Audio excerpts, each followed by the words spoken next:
नमस्कार, मैं प्रिया। आप देख रहे हैं आंचलिक खबरें, अपनों की खबर आप तक। आइए नजर डालते हैं दिन भर की सबसे बड़ी खबर पर। हिंदू धर्म की गहराई और आस्था में डूबी सोमवती अमावस्या का आज 30 दिसंबर को पूरे देश में विशेष उत्साह के साथ स्वागत हो रहा है। ये वर्ष की अंतिम सोमवती अमावस्या है, जो अद्वितीय पौराणिक महत्व और परंपराओं में से समृद्ध है। विशेषज्ञों का मानना है कि इस दिन पितृदोष शांति और ग्रहों के अशुभ प्रभाव को कम करने के लिए किए गए उपाय अत्यंत प्रभावी होते हैं। ये दिन व्रत, ध्यान और योग साधना के लिए भी महत्वपूर्ण है। आइए जानते हैं सोमवती अमावस्या का पौराणिक और ऐतिहासिक महत्व। सोमवार को पड़ने वाली अमावस्या को ही सोमवती अमावस्या कहा जाता है। साल में ये दुर्लभ रूप से 1 या 2 बार ही आती है और इसका हिंदू धर्म में विशेष स्थान है। विवाहित महिलाएं इस दिन अपने पति की लंबी आयु के लिए व्रत रखती है। मान्यता है कि इस दिन मौन व्रत धारण करने से सहस्त्र गोदान का फल प्राप्त होता है। शास्त्रों में इसे अश्वत्थ प्रदक्षिणा व्रत का नाम दिया गया है। अश्वत्थ यानी पीपल वृक्ष की पूजा इस दिन का मुख्य भाग है। विवाहित महिला पीपल के वृक्ष का दूध, जल, पुष्प, अक्षत, चंदन आदि से अभिषेक करती हैं और 108 बार धागा लपेटकर उसकी परिक्रमा करती है।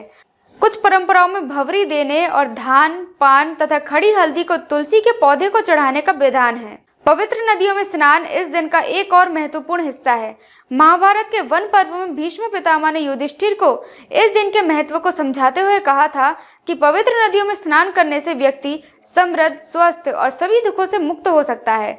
साथ ही इस दिन का स्नान पितरों की आत्मा को शांति प्रदान करने वाला भी माना जाता है। ज्योतिष शास्त्र के अनुसार सोमवती अमावस्या पर चंद्रमा और सूर्य एक ही राशि में स्थित होते हैं, जिससे इस दिन की ऊर्जा अत्यधिक प्रभावी होती है।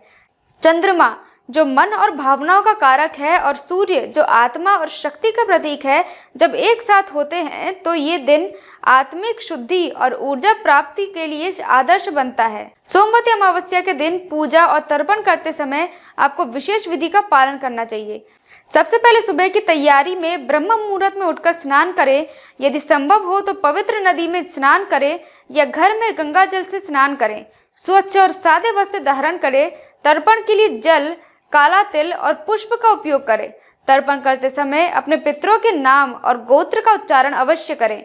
भगवान शिव के मंदिर जाएं और शिवलिंग पर जल, दूध, दही और शहद अर्पित करें। शिवलिंग पर बिल्व पत्र और आंख फल चढ़ाएं। ओम नमः शिवाय मंत्र का जाप करते हुए अपनी प्रार्थना पूरी करें।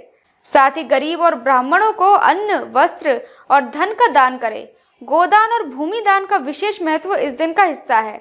इन विधियों का पालन करते हुए आप सोमवती अमावस्या का पूर्ण लाभ प्राप्त कर सकते हैं। ग्रह दोष और सोमवती अमावस्या के उपाय। सोमवती अमावस्या उन जातकों के लिए विशेष फलदायी होती है जिनकी कुंडली में पितृदोष या अन्य ग्रह दोष हो। इस दिन तर्पण, दान और पूजा अनुष्ठान दोनों के निवारण में प्रभावी माने जाते हैं। ज्योतिष के अनुसार सोमवती अमावस्या पर सूर्य और चंद्रमा एक ही राशि में स्थित होते हैं, जिससे ग्रह दोष शांत करने के उपाय शीघ्र फल देते हैं।